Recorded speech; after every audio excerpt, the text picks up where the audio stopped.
building job that you have, has that changed the approach that you went through during fall baseball and what you're doing in the offseason with your team?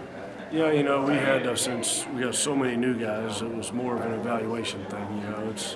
We got to see how good they are first. Everybody looks good on paper coming in, and recruiting-wise, you try and sign the best guys, but you don't ever know until they get here how good they're going to be, and that's what the fall is for, because we can't get outside in spring practice to play other squads, so we basically have to make most of our decisions in fall baseball. So we just threw the balls out there and let them play for the most part, and basically see what we had coming in.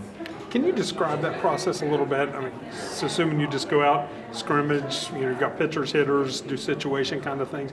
You just see how guys respond in the situations that you put them in, evaluate them, just like you would during the season? Yeah, first thing we do when they come here is teach them the culture of the program, and this is how it's going to go. You're going to play hard, you're going to do well in school, you're going to get out in the community, and teach them how West Virginia is first.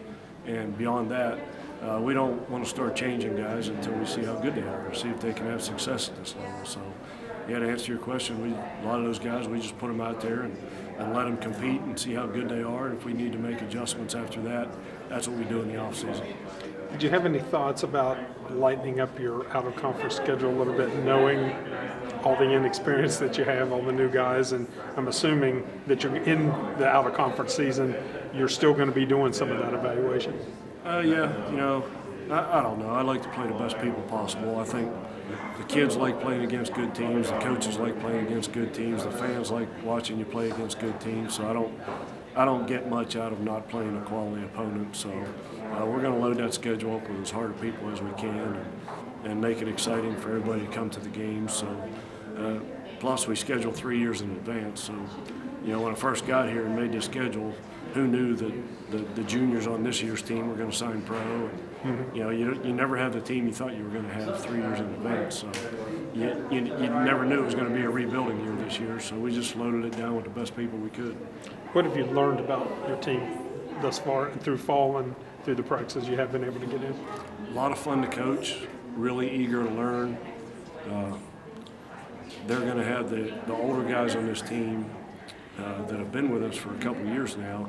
They know how we like to do things, and they're teaching the young guys. So it's kind of fun to watch the older guys teach the younger guys how it's supposed to be done at this level, because they've been through the ringer now. These older guys that have played in the Big 12 for 2 years, they know what it's like to play Texas and TCU and Oklahoma. And these young guys don't. So it's been fun to watch that development. And finally, can we expect to see different lineups, different pitchers, things like that through the out-of-conference season? Is that your idea, to kind of get that set and built then for the league season? Yeah, the problem with not being able to get outside and play inter-squads is you need those first 15 or 20 games to figure out your lineup. So, there's going to be a lot of juggling lineups. We don't have any idea what the starting rotation is right now, and we open up in less than 2 weeks. So we're going to learn as we go those first 15 to 20 games. Some guys get better when you play against another team, and some guys don't. So that has yet to be determined. But once we hit conference, hopefully we'll settle on the lineup, and those guys can settle in and start having some success. Cool.